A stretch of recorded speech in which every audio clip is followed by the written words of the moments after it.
So, Yes. it's an absolute pleasure to meet you. I obviously I've seen your name around for a long time and know you as somebody that's inextricably linked to Mazda. You've been there. You've been there a minute, haven't you? I've just finished the first 22 years, so it's but it feels like yesterday. I remember walking into this place as if it was last week. So wow. So I want to. I know you're used to doing more fancy, high-produced intellectual conversations, but this is a bit more homegrown. So okay. I start asking personal questions and about growing up and that sort of thing and how you became a car designer. So let's start with that. You are Belgian, is that right? Yeah, I'm sorry. but we have the best beer and chocolate in the world, so that's a good compensation. Yes. So, growing up, whereabouts in Belgium are you from again? Well, I was born in Leuven, which is the kind of the student city, then taken from the hospital straight to Brussels, and then we lived between Antwerp and Brussels, and then I studied in Antwerp. Okay. So it's a bit moving around. So can I ask you how you got to the point of wanting to become a car designer?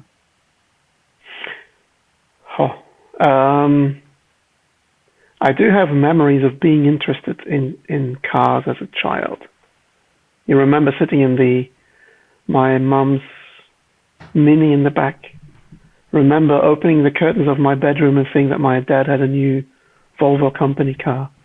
Remembering the Toyota kind of shooting brake, I think it was a Corolla from the neighbors. So there's all these memories that I had, and I remember drawing cars as well. So it must have been there early, but there was nobody in the family that was interested in cars, so it was just something that I had. So it was like sorry to cut you off. No, so it was like an emotional connection to the sculpture of it. I don't think it was that deep at that point, but at a certain point I was, I really love to draw and to be creative, or to take things apart like bicycles and radios. And so at a point when I was in secondary school, I told my parents I want to go to art school. And they fell over their chair and said, well, no. We want you to do a proper job. Okay. And luckily my brother, who at that time was studying architecture, said, but next door from architecture is something called product design. I go, oh, okay, interesting. Nobody knew about this. And so I finished secondary school, doing science and mathematics and the normal stuff, and then did product design. So, and during that time, I started drawing cars everywhere I could, which I wasn't allowed to do. And at a certain point, I started drawing cars in a magazine that my father was publishing. It was a magazine about finances. But I had the last page. And so he would get all the press material and I would draw them. Basically, I would copy the black and white pictures in color with pencil. And that kind of, it just grew. And that dream was always there, but I always thought, wow, being a car designer, that's especially as a Belgian, that's impossible. That's something you can only dream of. But I kept drawing, and I finished product design. And I remember that a couple of guys from product design, we all finished together. We all had that dream, and so we drove to Vevey, where Art Center still was at that time, to have a look, and we took our portfolios. At that time, portfolios were huge, A2, it had to be original drawings. And in a small Clio, we drove to Lake Geneva, arrived, saw all the Porsches on the parking, and we thought, wow, professors earn a lot of money. Turned out it was the students that were getting a lot of money from the parents. And we were really disappointed because it was, we couldn't afford it. And we weren't really sure. We just couldn't afford it. Drove back, and then I applied for RCA together with another of these guys, and again, dragging the portfolio to London, taking the ferry, not flying, and both were asked for an interview, so going back on the ferry for an interview, and then I was selected, and I was very, very lucky. And then, of course, the trouble of finding the money to go there started as well. So, all these steps were kind of unplanned and a bit naive and not really thinking of the consequences, which in a sense was really good. Just going for it. And that was it. Did you apply with automotive stuff in your portfolio, or was it mostly products though? It was mostly product, but I did do some sketches to show that there was a small amount of talent to do cars as well. So I was lucky. I was also, I don't know if you know Stephen Cairns from McLaren. He was very supportive. He was there the year before me, so I was helped a bit and got some advice. But When you applied there, were you hoping? Had you made a decision to do interiors over exteriors, or was that something that kind of evolved? It evolved because most of the projects I did in RCA were exterior. But with a product design background, once I got in the car industry, to me it felt more suitable for me to do interiors. It is complicated, but it's more like a product than the exterior. My product design studies were very much based on Bauhaus, and so it wasn't promoted to make beautiful things. We had to make things that function. And if you made something beautiful, the professors were really like, something must be wrong, and they would dissect it completely. So that the step for me from that product design school into RCA was a huge step, because the RCA was more about, there was a bit of product in there, but there was a lot of, the arty expression of shapes and everything. And I didn't really have much experience with that. So, with regards to you coming from a product background, did you ever find automotive to be slightly shallow in that respect? I didn't, but the professors in product design thought it was a disappointment that I would do car design. And I was like, someone's got to do it, and I love to do it, so I'll do it. Were these your professors at your undergrad university? Yeah.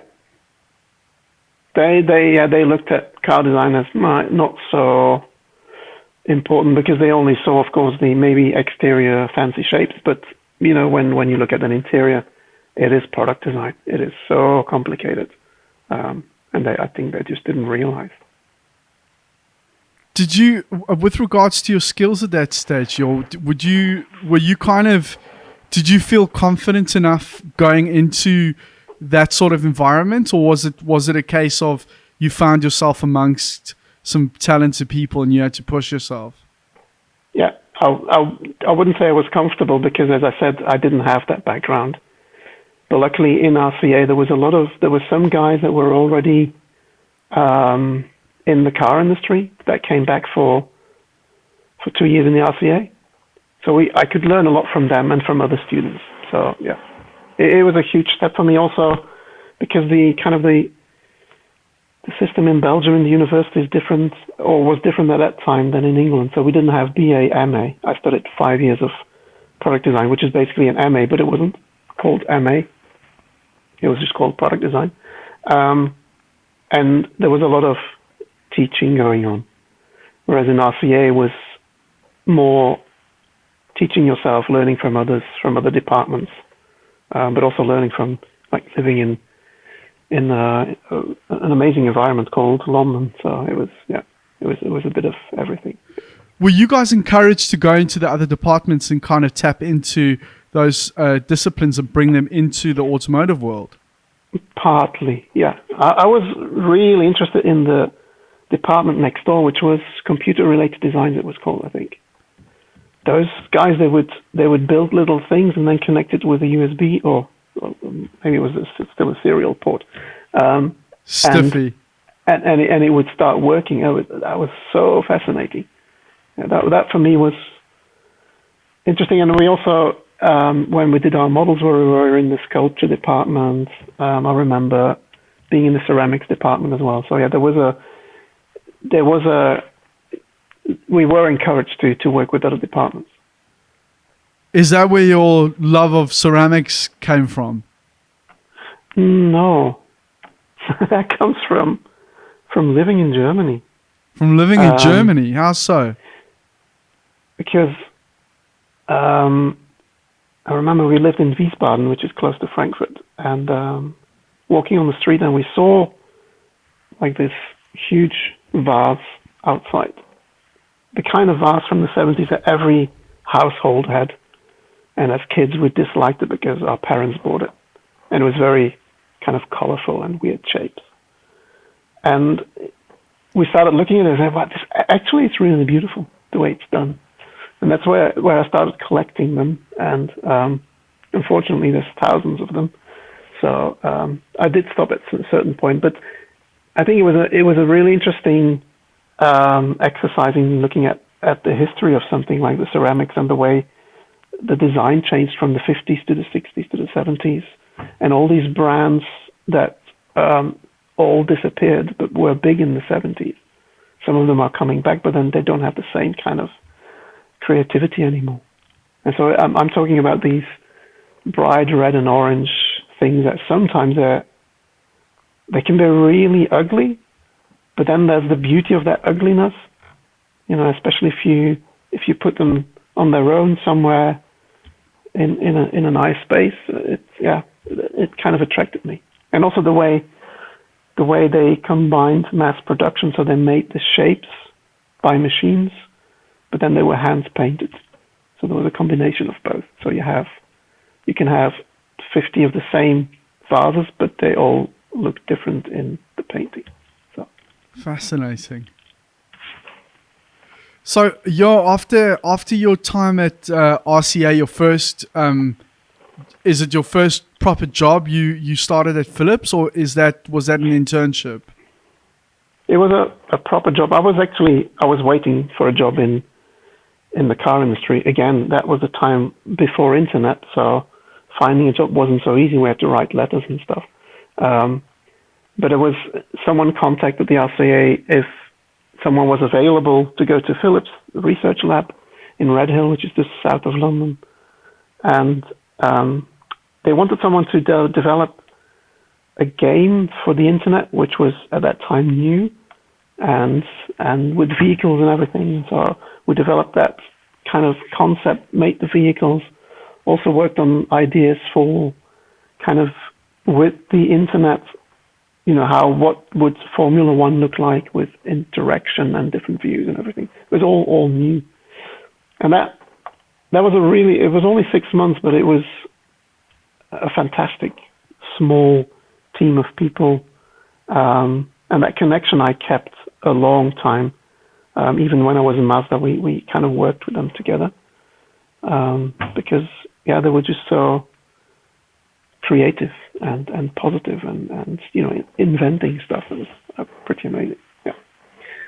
But then, I got the offer to go to Germany to work in the car industry, which I couldn't refuse. Yeah. Was this post Volvo? Because you did a short stint in Volvo in Eindhoven as well, right? Yeah. It's the 3 years I was working as a contractor. Okay. Okay. Yeah, but mainly I was working for Opel, but then I had like a stint, I think it was 6 months with Volvo. Okay. In Eindhoven, yeah. So that was, as a contractor, it was good to see different studios and to look what really interests me. And it was mainly a lot of digital modeling, which was okay because that was then afterwards turned out to be a strength that I could use to become a designer as well. But yeah, Volvo, again, that was one of these places doesn't exist anymore. But you had the old generation designers still there. At that time, I was driving a Volvo 480F, the one with the pop-up lamps. Yeah. In white, looked like a hairdresser car, but okay. I liked it. And it was working with the people who actually designed it. It was really cool. Yeah. Well, again, a small team of very dedicated people. Was Feder was he there? Talsma, he was still there, yeah.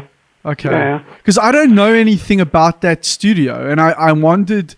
I mean, I spent a year there in 2014, and I heard about the studio that they used to have in Eindhoven, and of course, Feder was Dutch as well. And I wondered what the reason for that studio was. Well, it used to be the DAF design studio, no? Ah, okay. And then Volvo took over DAF, and then one of the designers actually after that closed is now chief designer of the DAF trucks department. So right, yeah, it's all interlinked. Okay, so you've from then on you pretty much you went to Frankfurt and you haven't left since then. I mean, were you in Frankfurt the whole time? No, I was in Wiesbaden. Okay. Which was maybe not the best choice. That was when I was working for Opel. For me as a Belgian, Wiesbaden was Germany, which I learned afterwards. It's not Germany. Well, it's Germany, but that's not the only Germany that there is. Yes. And it took us 3 years to feel at home there, which is weird because it's a neighboring country. So we thought it was going to be easy, but it was really tough. Probably the language was one thing, but also we felt that there was a kind of a wall between the Germans and us. And once that wall is open, then everything's perfect. But there wasn't kind of this. I know that, for instance, in Cologne it's completely different, but in Wiesbaden there was just not so much interaction. So no open arms, hugs and kisses. No, and I must say, in Japan, it took me 3 months to feel at home. Wow. And that's because of the way the people welcomed me, and that didn't happen in Wiesbaden. Did you go to Germany with the language? Did you already have some German? Well, I mean, in school I had German as the fourth language. So I always sat in the back of the class and said, "Wow, why am I learning this? I never use it." It turned out differently, but because my mother tongue, Flemish, Dutch, is similar to German, you can kind of translate it into German. But yeah, we just couldn't do it properly. But I remember the day that I came to Mazda, I decided, okay, from today, I'll speak German as much as possible.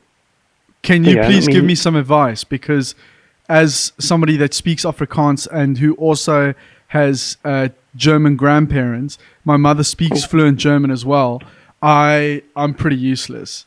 And I thought that, the arrogance of myself thinking that I would just pick it up naturally because of Afrikaans, it can end up being more confusing than anything else. Like V, for example, is who in Afrikaans. And obviously in German, it's what. So I guess you... we made a lot of these kind of mistakes. Like bellen is ring, the bell. Yeah. Which is barking in German, so that kind of stuff. All these mistakes we made as well. But I had a good Belgian friend who lived in Frankfurt, and his German was really bad. Nevertheless, he used it, and it was funny and charming, and that way he learned. So he just didn't care about if it was perfect or not. He just used it, and in the end, if it works to make yourself understood, then that's good enough for me. I mean, at least on the friends, maybe not on professional level, but you just use it with all the mistakes, so that you don't have an excuse anymore. Yo,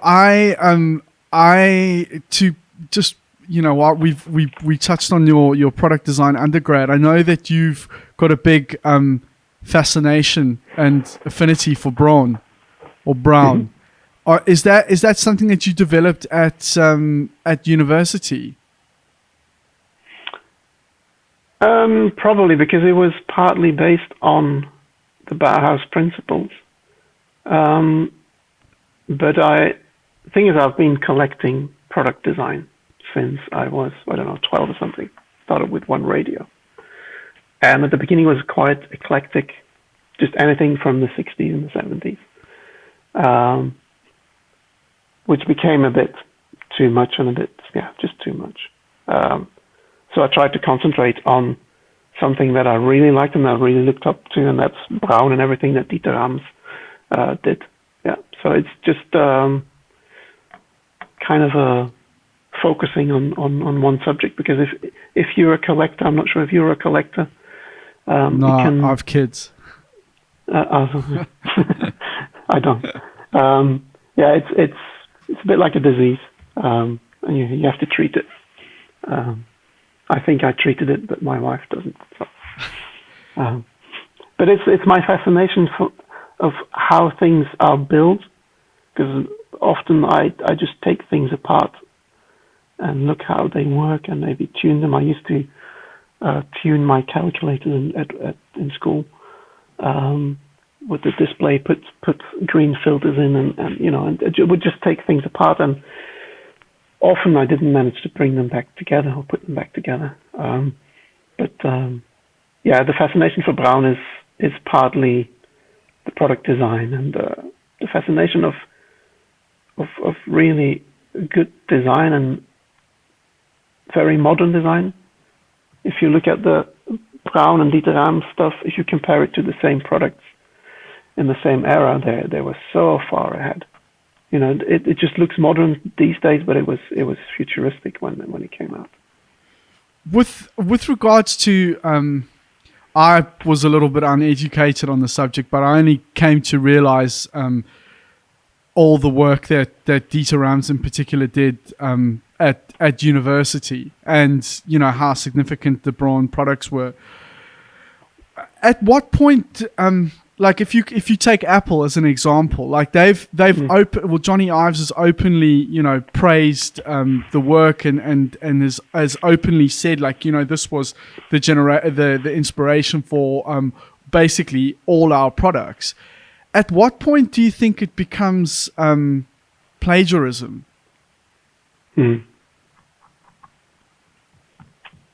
That's a very good question. I mean, I think Jonathan Ive, more than just on the visual side, concentrated on the 10 design principles of Dieter Rams. And some of the products, like the first, what was it called? The music player? The iPod. The iPod, yeah. It was, the iPod and the speakers, and you could see a very strong link, but then if you go into iMacs and everything, it's completely different, but all with the same kind of philosophy behind it. Make it pure, make it recyclable, make it functional. I don't know the 10 principles out of my head, but they are for me still the 10 principles of good design. Yeah. So do you think like I mean, I don't know how much you know about that story, but I mean, in that sort of case, do you think that they would have contacted him and said, "Listen, we're going to bring out this range of products, and we really like your stuff, and we are going to, can we have permission to pay homage to this?" Or is it just a case of, it's easier to ask for forgiveness than to get permission? Good question. I mean, Dieter Rams still lives. He actually lives 20 kilometers from here. Yes, I know. I don't know. I mean, maybe they did, maybe they didn't. I did read the Jonathan Ive biography, so I should know. I can't remember that there was a section on visiting Dieter Rams. So I'm fascinated about all this stuff, and it's probably not a fair question to ask you because it's obviously not your work. So I was just interested to know as a Braun fan and also you said that you read his biography. But anyway, okay, if we bring back to let's take the Mazda brand for example. How as a Braun fan, do you apply those principles into your work as a designer? Yes. I'm not sure if you know there's a really good documentary on Dieter Rams. I watched it. Yeah, Yeah. yeah. And when he explained the 10 principles, I think 8 of them directly connected to what we're doing in a different shape, but it's still connected. So yes, I think we're kind of following that rule, but in a more, I mean, I look at it, the Bauhaus is a German expression of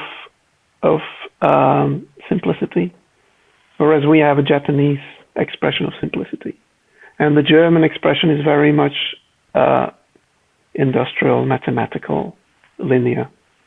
And if one line is wrong, it just feels wrong. Whereas the Japanese is more related to nature, the simplicity. If you think of a Japanese garden, it looks very simple and the stones are in a certain place.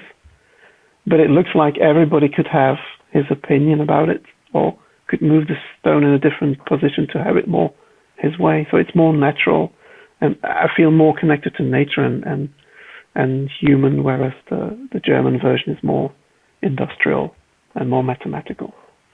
But both have their beauty.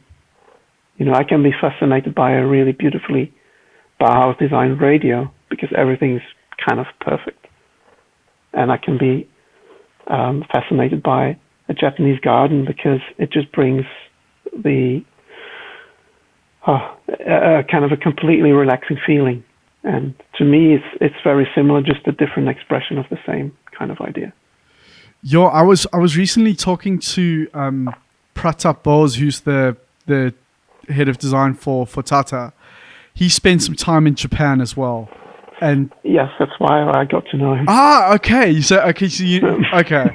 So he was talking about really interestingly about the culture and how that influences their products. And the question that I had for him was that, is it a Japanese thing that they, again, it's a blanket statement, it's not always the case, and I think it doesn't necessarily always apply to Mazda, but certainly for brands like Toyota, they quite often, with the same model, will start with a blank sheet every single time. Like it will be a completely new design language almost. Yeah. Again, I guess there's exceptions to the rule all the time, but Pratap's answer to that, and again, he said, look, I'm no expert on this, I speak under correction, but what he feels is that they realize that there's life is temporary, their existence is temporary, that underlying threat of a tsunami or an earthquake or whatever can hit tomorrow. So they don't have this thing of this ideology of this design legacy, so to speak. Would you say that that's an accurate statement? It is, and we were kind of, I wouldn't say suffering, but for us it was also difficult. I mean, at Mazda we did change the game a bit, but I also noticed that they do one good thing. They said, we've done that, let's do something else, which is difficult if you want to build up a brand. If you want to build up a brand, you have to have some consistency though, so that people start to understand what you're aiming for. I remember the last time I was on the Tokyo Motor Show. Oh, that's a long time ago. 4 years ago, I think. Going to like a Honda booth.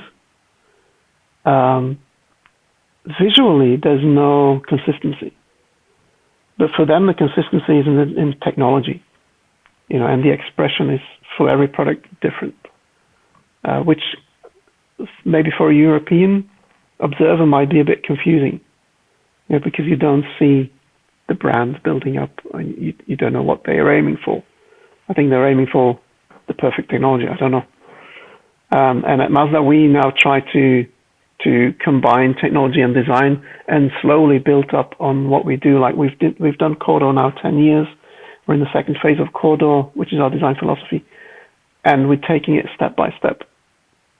Within that philosophy, we do every car slightly different, so we don't copy paste. But I think that's the biggest achievement that we have with Kodo, not just making things beautiful, but also taking well thought steps to, let's say, always better and not suddenly changing into something different. Because I think that confuses customers. I guess that was probably not an easy fight to have. It wasn't a fight. It was basically when Maeda-san took over, the global chief designer, he had that in his mind. He had the idea of building up a design brand. And I think they looked a lot to Europe, where you can see the brands, the known premium brands, building up slowly, very consistently their design, and never really taking huge steps that would kind of confuse people. So I think they learned a lot from Europe, but gave it a Japanese twist. Can you firstly explain what the word Kodo means, and how that, and secondly, how that came into being? Well, as car designers, you're always looking for inspiration, and in the first step of Kodo means soul of motion. So of course it's about movement, but it's also about the soul of the object and the people who drive it.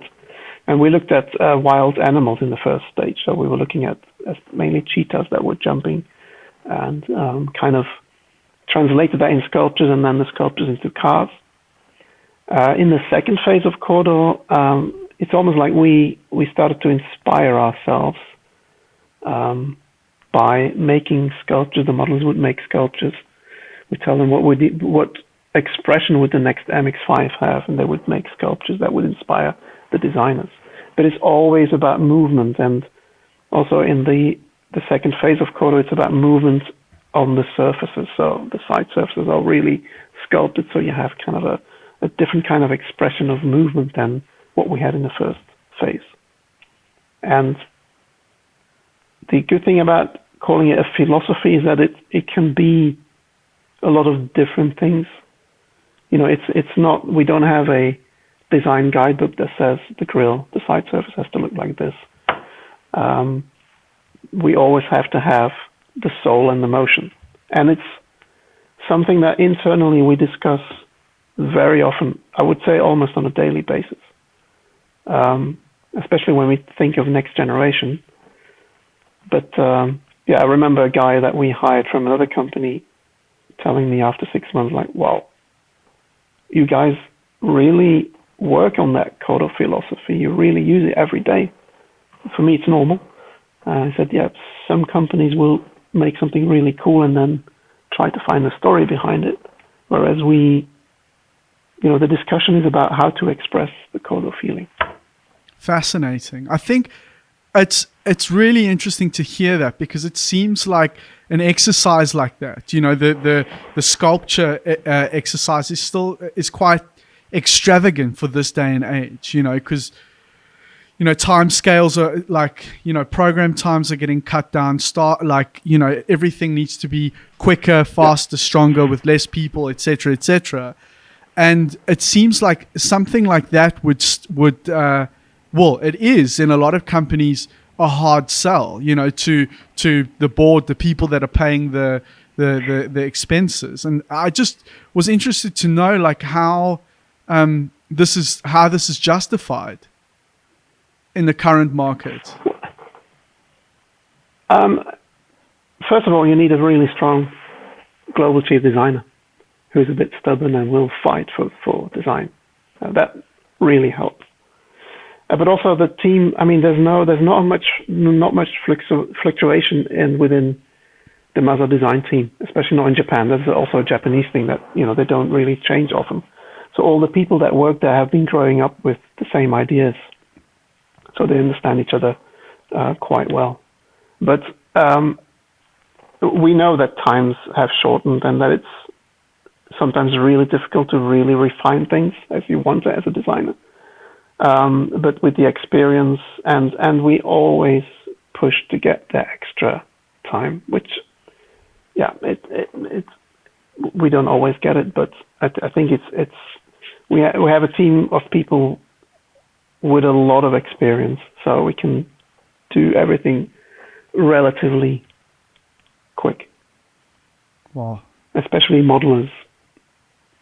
I'm probably generalizing now, but the Japanese modelers are just the top. You know, they're the clay guys. Or yeah, I've heard that from. And of course, yeah, some of the digital guys now as well. But the clay guys are fantastic. Yeah, they're in a sense almost designers as well.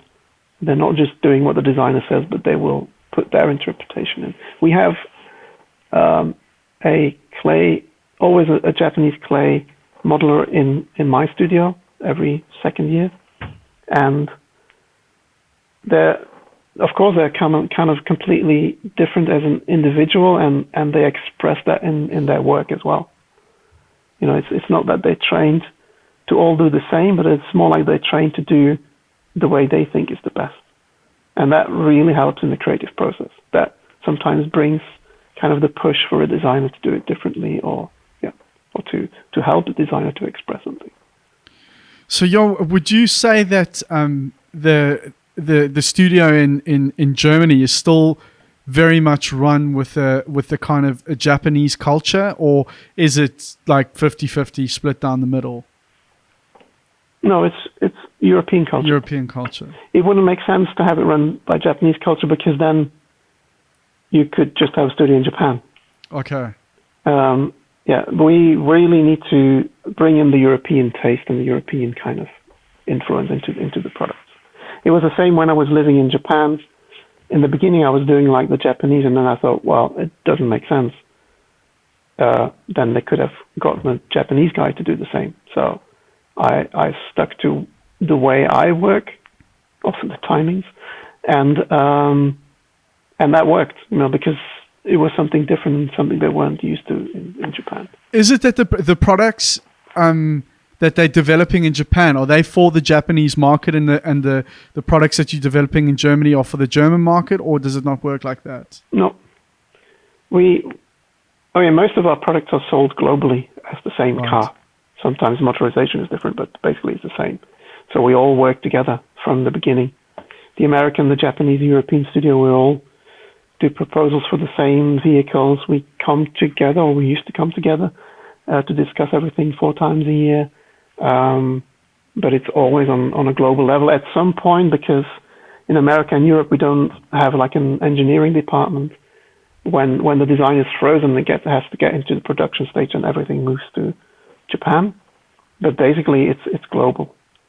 One car that we did in Europe was a CX-30, which also started as a global project, but then we were given the project until the design freeze. But still with influence from America and Japan. And then when the design freeze was finished, it was all shipped to Japan, and they then took it into production.